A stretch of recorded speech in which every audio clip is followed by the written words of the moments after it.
Hello दोस्तों, मैं गुंजन सिंह स्वागत करती हूँ आपका आपके अपने चैनल टारगेट विद हिंदी पर।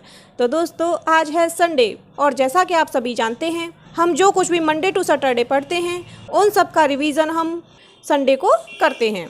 तो आज है रिवीजन टाइम। तो चलिए शुरू करते हैं आज की महत्वपूर्ण क्लास।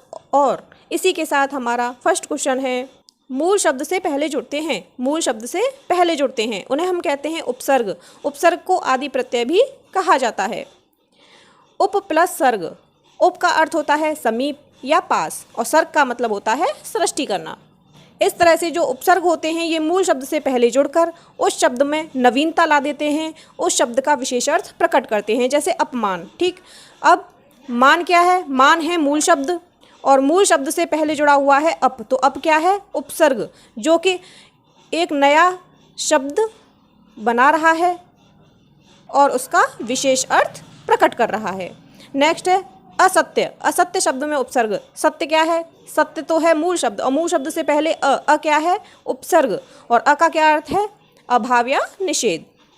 मूल शब्द के अंत में जुड़कर नया शब्द बनाते हैं। यहाँ पर क्या है? मूल शब्द के अंत में जो अंत में जुड़ते हैं उन्हें कहते हैं प्रत्यय और प्रत्यय को अंत्य प्रत्यय भी कहा जाता है। अंत इसीलिए कहा जाता है क्योंकि ये अंत में जुड़ते हैं। क्रिया या धातु के अंत में प्रयुक्त होने वाले प्रत्यय। क्रिया या धातु के अंत में, क्रिया यानी कि कृत प्रत्यय, उन्हें कहते हैं हम कृत प्रत्यय। मानवता में प्रत्यय है। मानवता में प्रत्यय है तो मानव और ता। मानव एक मूल शब्द है और ता क्या है? शब्दांश यानी छोटा सा अंश, शब्द का छोटा सा अंश। तो ता क्या है? प्रत्यय। लेकिन कौन सा प्रत्यय है? ये है तद्धित प्रत्यय। कौन सा है? तद्धित प्रत्यय। क्योंकि मानव एक संज्ञा है। मानव क्या है? एक संज्ञा है, क्रिया नहीं है। जो क्रिया के अंत में प्रयुक्त होते हैं उन्हें तो कृत प्रत्यय कहते हैं, लेकिन जो संज्ञा, सर्वनाम, विशेषण यानी कि क्रिया को छोड़कर जिस शब्द में प्रयुक्त होते हैं उन्हें तद्धित प्रत्यय कहते हैं। आगे देखते हैं, संधि किस भाषा का शब्द है? तो संधि संस्कृत भाषा का शब्द है। स्वर के साथ व्यंजन का मेल। स्वर के साथ व्यंजन का मेल क्या कहला? कौन सी संधि होती है? व्यंजन संधि। और जहाँ स्वर के साथ स्वर का मेल हो वहाँ होती है स्वर संधि। स्वर संधि के भेद देखिए। स्वर संधि के 5 भेद होते हैं, दीर्घ व अयादि। दीर्घ, गुण, वृद्धि, यण और अयादि। नेक्स्ट है हिमालय में संधि। हिमालय में कौन सी संधि है? तो हिमालय में हिम प्लस आलय, अ और आ मिलकर क्या बना? दीर्घ स्वर संधि, दीर्घ संधि। ठीक, जहाँ पर आ की मात्रा हो, ई की मात्रा हो, ऊ की मात्रा हो और रे हो वहाँ क्या होता है? दीर्घ संधि। महेश में कौन सी संधि है? तो महा प्लस ईस, यहाँ पर है गुड़ स्वर संधि। जहाँ पर छोटी ए और छोटा ओ इन दोनों की मात्रा हो वहाँ पर होती है गुड़ स्वर संधि। सदैव। सदैव में कौन सी संधि है? सदैव में है सदा प्लस एव, यहाँ पर है वृद्धि स्वर संधि। जहाँ पर बड़ी ए की मात्रा हो और बड़ा ओ की मात्रा हो वहाँ होती है वृद्धि स्वर संधि। स्वागत। स्वागत में कौन सी संधि है? सु प्लस आगत, यहाँ पर है यड़ स्वर संधि। यड़। यड़ संधि में क्या होता है कि य व र, य व र, यहाँ पर है व, उससे पहले आधा अक्षर होता है। ये ट्रिक है पहचानने की, जो कि आप सेकंड भर में उसका उत्तर पहचान लेंगे। पावक। पावक में कौन सी संधि है? पौ प्लस अक, पौ प्लस अक। इसमें है अयादि स्वर संधि। अय, आय, अव, आव जहाँ हो वहाँ पर अयादि स्वर संधि होती है। यहाँ पर क्या है? आव, तो क्या है? अयादि स्वर संधि। उद्घाटन। उद्घाटन में कौन सी संधि है? यहाँ पर है उत प्लस घाटन यानी व्यंजन संधि। जहाँ व्यंजन के साथ व्यंजन का मेल हो या व्यंजन के साथ स्वर का मेल हो वहाँ व्यंजन संधि होती है। उल्लास। उत प्लस लास, ये व्यंजन है और व्यंजन के साथ व्यंजन का मेल हो रहा है इसलिए व्यंजन संधि है। निस्तेज। नेह प्लस तेज, जहाँ विसर्ग के साथ स्वर या व्यंजन का मेल हो वहाँ विसर्ग संधि होती है। क्लियर है? समास। समास का अर्थ क्या होता है? समास का अर्थ होता है संक्षेप या संक्षिप्तीकरण। देखिए, संधि, संधि तो वर्णों में होती है, जो निकटवर्ती वर्ण होते हैं उनमें, और जो समास है वो शब्दों में होता है, पदों में होता है। समास के कुल भेद। समास के कुल भेद होते हैं 6 और समास के मूल भेद। समास के मूल भेद होते हैं 4। अत, द, ब यानी अव्ययी भाव समास, तत्पुरुष समास, द्वंद्व समास और बहुव्रीहि समास। और जो 2 भेद होते हैं कर्मधारय और द्विगु, वो तत्पुरुष समास के भेद होते हैं।